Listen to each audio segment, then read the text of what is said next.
ईश्वर के द्वारा हमें कर्मों का फल प्राप्त होता है, वो न्यायकारी है, कर्मानुसार फल देता है, ये चर्चा हमने पीछे की। इसके साथ साथ बहुत व्यापक मान्यता जुड़ी भी है कि हमें जो भी सुख दुख मिलता है वो हमारे कर्मों का फल होता है। यदि हमारे भाग्य में वो नहीं लिखा है तो हमें वो सुख दुख प्राप्त नहीं होगा, हम बच जाएंगे उससे, ये छूट जाएगा हमारे से। और जिसका लिखा है उसी के साथ वो घटना या दुर्घटना होगी। ये बहुत व्यापक मान्यता है। और आपके जो बार बार प्रश्न आ रहे हैं उनमें बहुत सारे प्रश्न मूलतः इसी आधार पर हैं, घटनाएं अलग अलग हैं। जैसा कि इस विषय में आप लोगों के सामने मैंने पहले रखा था कि हमें जितना भी सुख दुख मिलता है वो हमारे ही कर्म के अनुसार है, ऐसा नहीं कहा जा सकता, क्योंकि मनुष्य कर्म करने में स्वतंत्र है। प्रकृति में बहुत सारी घटनाएं अपने हिसाब से होती हैं और किसी घटना में उस मनुष्य का वहीं पर होना ऐसा अगर माने तो सब कुछ निर्धारित मानना पड़ेगा हमारे को, और मनुष्य के कर्म की स्वतंत्रता बाधित होगी। उसकी और कुछ विवेचना मैं आज के प्रश्न के संदर्भ में रखूंगा, लेकिन कर्म के बारे में मूलभूत बातें जो हैं कि कर्म का फल वही दे सकता है जिसे पता हो कि इसका ये कर्म है। और यदि कोई दुर्घटना होने वाली है और वहां से कोई बच गया या कोई आ गया तो हम कहते हैं कि इसके यही लिखा था, इसको बचना था, इसलिए उसने विचार बदल दिया उस वाहन से जाने का या हवाई जहाज से जाने का। ऐसा एक पक्ष में मान भी लेते हैं तो हमें साथ में ये भी मानना पड़ेगा कि भविष्य में ये दुर्घटना होनी निश्चित थी, पहले से निश्चित थी। वो हवाई दुर्घटना किसी भी कारण से हो, चाहे पक्षी के टकराने से हो, चाहे इंजन में आग लगने से हो, अथवा और कोई कारण हो या विस्फोट से हो, कुछ भी किसी भी तरह वायुयान में या वाहन में दुर्घटना होती है और उसमें कुछ लोग मरते हैं और हम ये कहते हैं कि ये उन्हीं के कर्म थे, उनकी लिखी थी मृत्यु, तो हमें साथ में ये भी मानना होगा कि जिन जिन कारणों से वो दुर्घटना हुई वो भी सब निश्चित थे। और वो अगर सारा निश्चित माना जाए तो फिर मनुष्य के कर्म की स्वतंत्रता और बाकी सब चीजें भी ज्यों की त्यों यंत्रवत चल रही हैं, कठपुतली की तरह कोई कर रहा है, करवा रहा है, ऐसा मानना होगा। और ऐसा मानेंगे तो कर्मफल की व्यवस्था ही समाप्त हो जाती है। क्यों किसी को धर्म और अधर्म, पाप और पुण्य का कथन करेंगे? वो तो लिखा ही था, होना ही था। अब किसी ने शराब पी करके दुर्घटना कर दी या वायुयान का चलाने वाला है कुछ और करने लगा, गलती हो गई उससे, गलती कर दी उसने असावधानी से, जानता नहीं और वायुयान गिर गया गोता खा करके, टकरा गया, कहीं नीचे उड़ा रहा है, वो कलाबाजी कर रहा है अति उत्साह में और नियंत्रण रहा नहीं, तो ये सारी की सारी चीजें हमें फिर माननी पड़ेंगी कि ऐसी ही होनी थी। तो सब मनुष्य कठपुतली की तरह माने जाएंगे। ऐसा होना है इसलिए हम ऐसा कर रहे हैं, तो फिर कोई पाप पुण्य भी नहीं है, क्योंकि कर्म की स्वतंत्रता ही वहां पर नहीं रहेगी, कर्तृत्व ही नहीं बनता है। कर्तृत्व बनता ही तब है जब कर्म की स्वतंत्रता हो, हम कर सकें, ना कर सकें या भिन्न ढंग से कर सकें। बंधा बंधाया है तो कोई कर्तृत्व नहीं होगा, फिर तो कोई दूसरा हमारे से करवा रहा है। और ऐसे में यदि कुछ गलत सही होता है तो उसका उत्तरदायित्व भी उसका होगा जो करवा रहा है, करने वालों का कुछ नहीं होगा, क्योंकि हम तो कठपुतली हैं। लेकिन ये हमारे प्रत्यक्ष के भी विपरीत जाता है, क्योंकि हम कर्म करने में स्वतंत्रता को बहुत अच्छी तरह अनुभव करते हैं, प्रतिदिन अनुभव करते हैं, लाखों करोड़ों बार अनुभव कर चुके हैं और अब कभी भी कर सकते हैं। हम जो चाहते हैं वो करते हैं। ठीक है, कुछ जगह पे हमारी सीमा रहती है, हमारी शक्ति नहीं रहती, हम नहीं कर पाते, वो बाध्यता रहती है, लेकिन जो हमारी सीमा है उसमें हम कितना विकल्प है हमारे पास में, प्रतिदिन बदल बदल के करते हैं, बोलते हैं। कोई भी बोलता है तो वो अपनी स्वतंत्रता से बोलता है, बंधा बंधाया थोड़ा है सारा का। इस शब्द को भी बोल सकता है, उसको भी बोल सकता है, इस ढंग से भी प्रस्तुत कर सकता है, इससे भी कर सकता है, इसको पहले इसको बाद में, कुछ भी कर सकता है। आंखें झपक रहे हैं, हाथ पैर चला रहे हैं, जो संकेत कर रहे हैं, ये सारा का सारा तो स्वतंत्रता से हो रहा है, ये हमारे को एकदम प्रत्यक्ष, इसके विपरीत नहीं कह सकते। तो प्रश्न को मैं लेता हूं। कोई मनुष्य हवाई जहाज से विदेश जाने के लिए टिकट बुक कराता है और मन में कल्पना करें कि उसे इस दिन जाना है और वह उस दिन किसी कारणवश न जाकर किसी और दिन का टिकट बुक करा लेता है और जिस दिन उसे जाने वाला था पहले दिन, उस दिन जहाज की दुर्घटना हो गई और वह उस दिन न जाने के कारण बच गया, तो क्या यह वह उस दिन कुछ संयोग ऐसा था इसलिए बच गया या और कोई कारण था? ये संयोग ही माना जाएगा, संयोग ही मानना चाहिए। ये जो आपने लिखा है कि किसी कारण से वो नहीं गया, वो कारण क्या था, ये विवेचना करनी होगी। कोई कार्य आ गया, कार्य निरस्त हो गया, जिस जगह जाना था, कोई नया कार्य आ गया, तो क्यों आ गया, किसने वो कार्य दे दिया, किसी मनुष्य ने दे दिया, कार्यालय ने दे दिया, परिवार में कोई घटना घट गई। तो यदि ये माना जाए कि इसकी मृत्यु बचनी थी इसलिए ये कारण उपस्थित हुआ, तो वो कारण जो भी था उसको, वो भी निश्चित होना चाहिए पहले से, और दुर्घटना होने वाली है ये भी पहले से निश्चित होना चाहिए, नहीं तो बचने की बात ही नहीं थी। यदि ये माना जाए कि इसको बचाना था इसलिए कारण उपस्थित हुआ और वो नहीं गया उस दिन, तो इसका मतलब है जिसने भी कारण उपस्थित किया, कर्मानुसार बचाया, उसको पता था कि ये घटना होने वाली है भविष्य में, तभी तो बचाया। और वो घटना कैसे होने वाली है, दुर्घटना, उसकी भी विवेचना करनी पड़ेगी। क्यों दुर्घटना हुई वो, तो जिस कारण से भी हुई वो भी निश्चित माना जाएगा। और इस सब में ये कौन करवा रहा है, विमान की दुर्घटना कौन करवा रहा है, नया कारण उपस्थित किया किसने जिससे कि वो नहीं गया उस दिन, ये कौन करवा रहा है? तो ये भी भगवान ही करवा रहा है, ये मानना होगा, क्योंकि कर्मों की व्यवस्था तो वही जानता है, सबके किसके कर्म हैं वही जानता है, और तो कोई मनुष्य जानता नहीं था कि आगे दुर्घटना होने वाली है आज।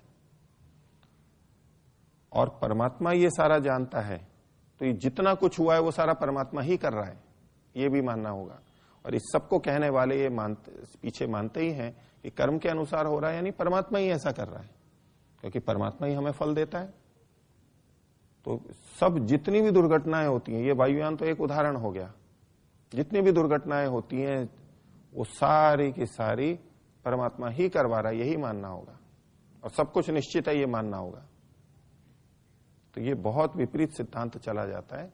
तो इसमें इन चीजों को संयोगवश ही मानना चाहिए। पर कई लोग करते हैं कि फिर ये नहीं गया तो दूसरा गया, उनकी मृत्यु क्यों हो गई, वो भी संयोग के कारण से। ये आवश्यक नहीं होता है कि उसकी मृत्यु जब लिखी है तभी होगी।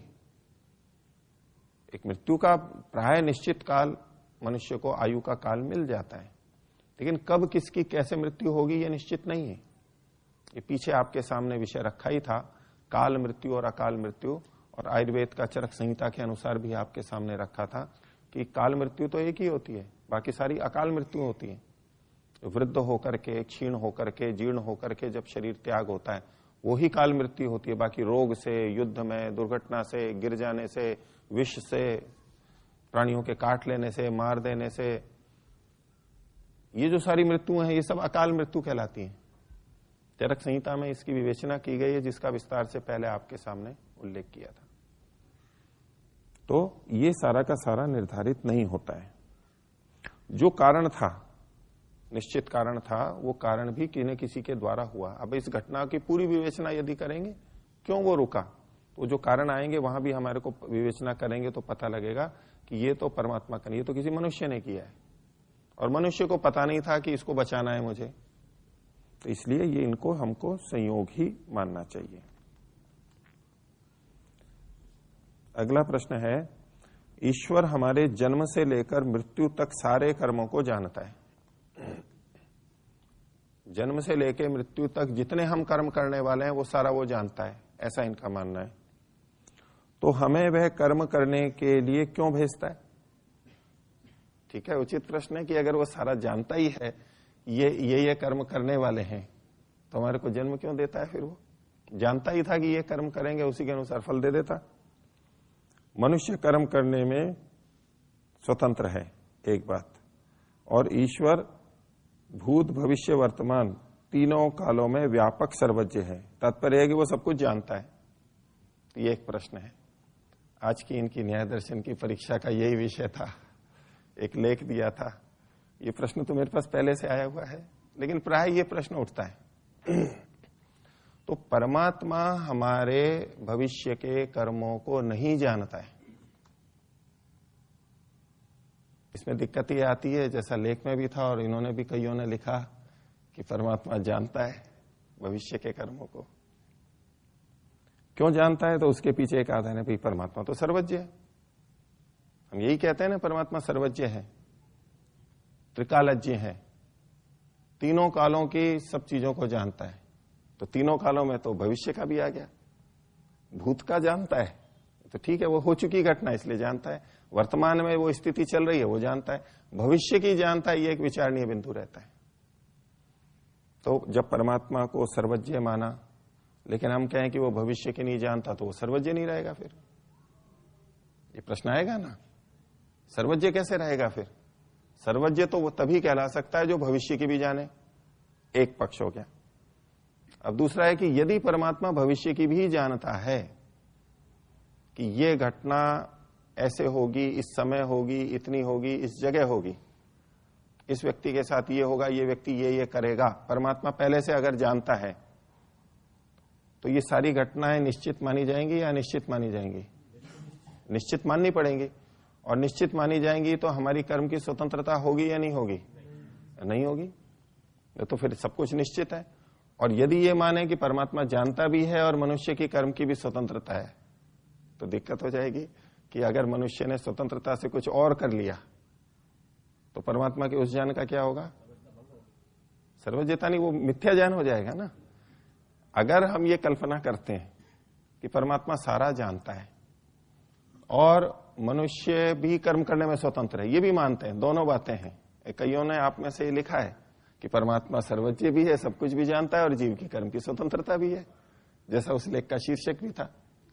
तो अगर परमात्मा जानता है और जीव की कर्म की स्वतंत्रता है, तो स्वतंत्रता का तो यही मतलब होगा ना, वो करे या ना करे, या भिन्न ढंग से करे, 3 रोटी खाए या 4 रोटी खाए, ना खाए, अंतर हो सकता है ना।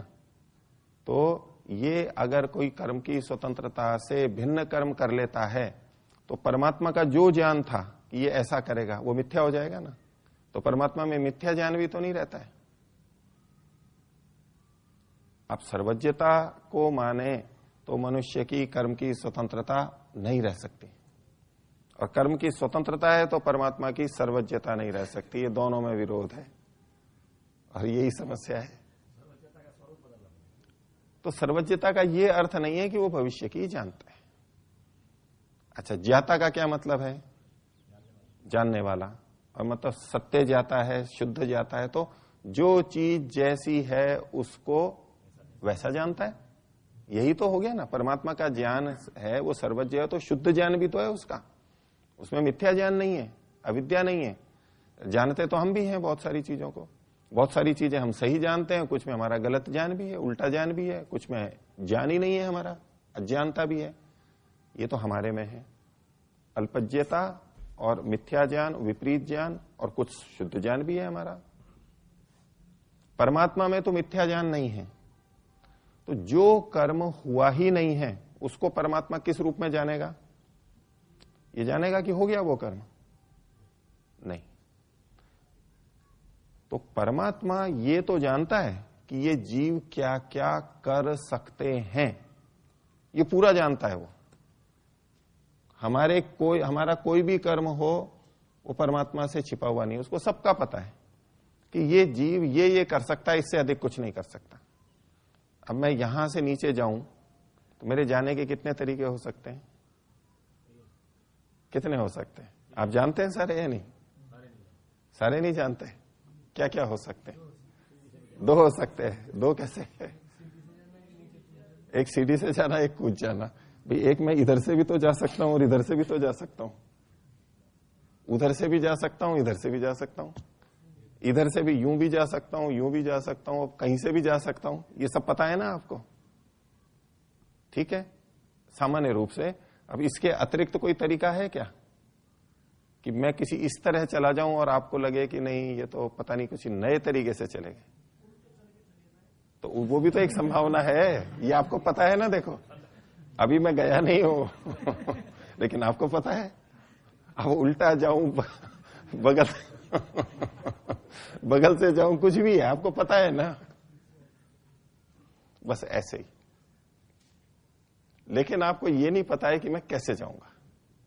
अच्छा, ये तो अभी मेरे को भी नहीं पता है, मैंने भी अभी विचारा नहीं है, और मैंने विचार भी लिया तो मैं बदल भी सकता हूं उसको, विचार को। अभी मैंने विचारा कि मैं ऐसे जाऊंगा, मैं बदल भी सकता हूं। और ये प्रत्यक्ष है हमारा, हम सबका प्रत्यक्ष है।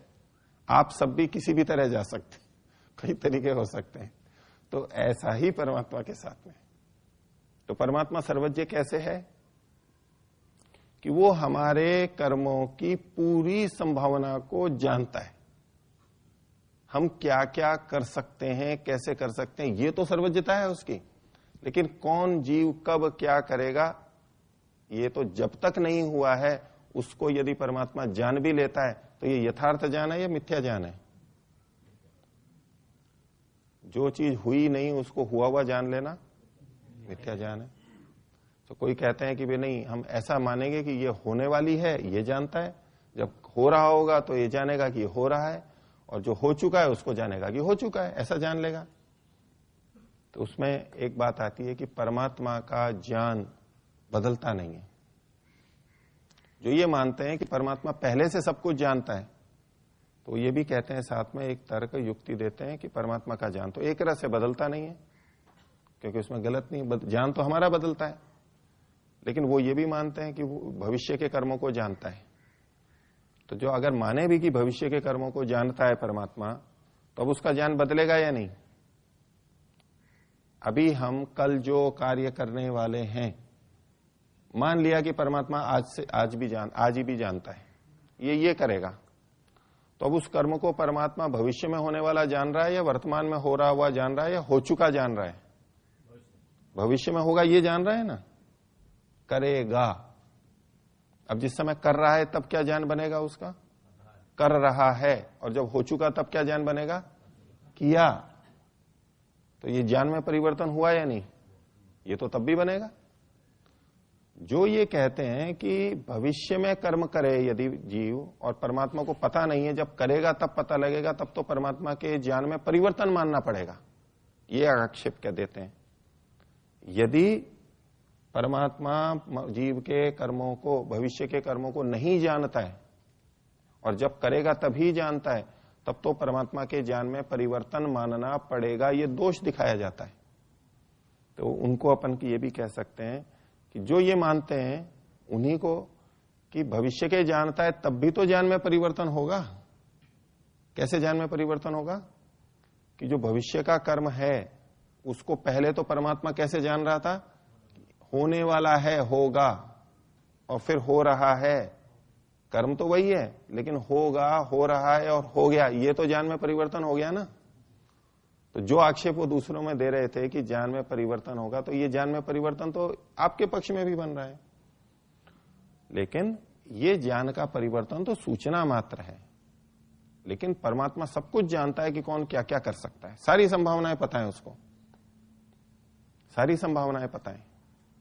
तो इस दृष्टि से परमात्मा सर्वज्ञ है, लेकिन इस रूप में सर्वज्ञ नहीं है कि वो भविष्य की सारी चीजें जानता हो।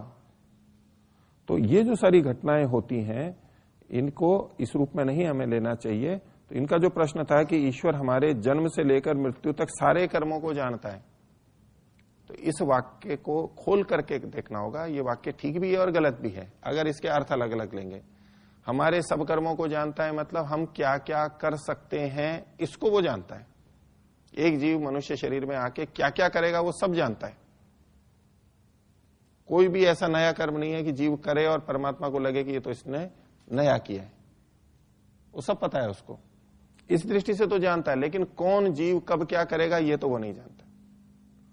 अच्छा, कर्म की अगर छोड़ भी दें तो परमात्मा कर्मों का फल देता है, तो उसके बारे में परमात्मा का ज्ञान बदलता है या नहीं, कि इसको इस जीव को इस कर्म का फल अभी देना बाकी है, अब इसका फल दे रहा हूं, ये भोग रहा है, इसका इस कर्म का फल दिया जा चुका है, ये ज्ञान होता है नहीं परमात्मा को, यथार्थ ज्ञान है ना। ये बदलता है तो इसमें दोष कहां है सर्वज्ञता में? जो चीज जैसी है उसको वैसा जानना, जो है उसको है जानना, जो नहीं है उसको नहीं जाना, ये है सर्वज्ञता का स्वरूप। जो चीज है नहीं, भविष्य में होने वाली है, उसको पहले से जान लेना, जो संभावना ही नहीं है, पता ही नहीं है, तो ये यथार्थ ज्ञान नहीं कहलाता। ये इससे कोई सर्वज्ञता सिद्ध नहीं होती परमात्मा की।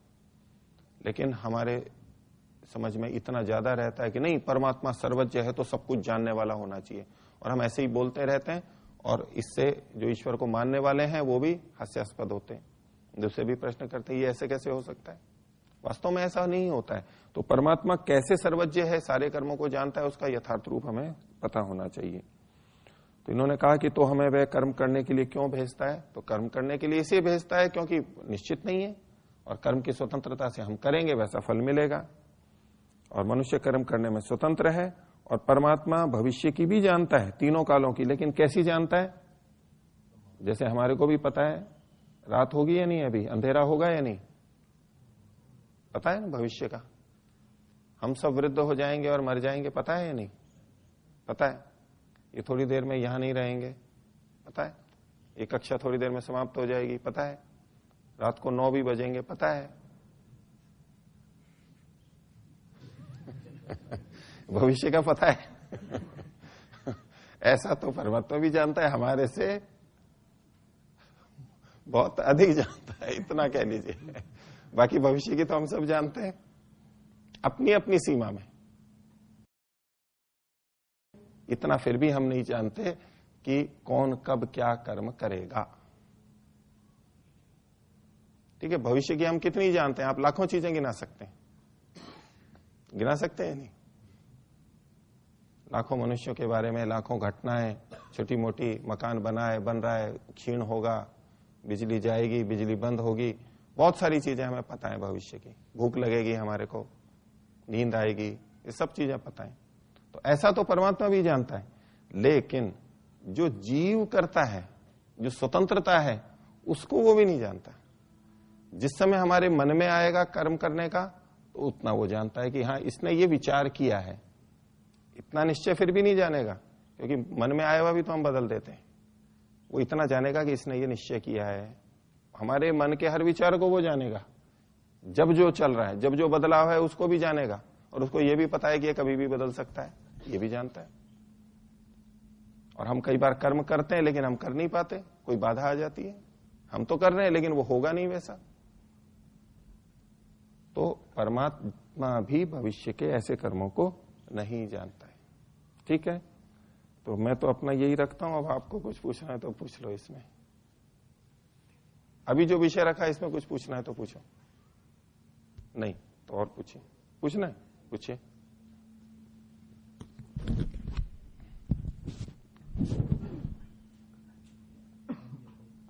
ओम। आचार्य जी, हमने ऐसी एक घटना सुनी है कि वो व्यक्ति ने 1 महीने पहले ऐसी कोई घटना देखी, जिस घटना के अनुसार ही अपने आगे जीवन में वैसा ही हुआ। एक दिन की उन्होंने घटना देखी, तो उसके अनुसार ही वो उन्होंने देखा, तो वो तो निश्चित हुआ। ऐसी कुछ संभावनाएं हम कर सकते हैं, लेकिन देखिए ये निश्चय तो आप कर्म की स्वतंत्रता वाला नहीं हो सकता।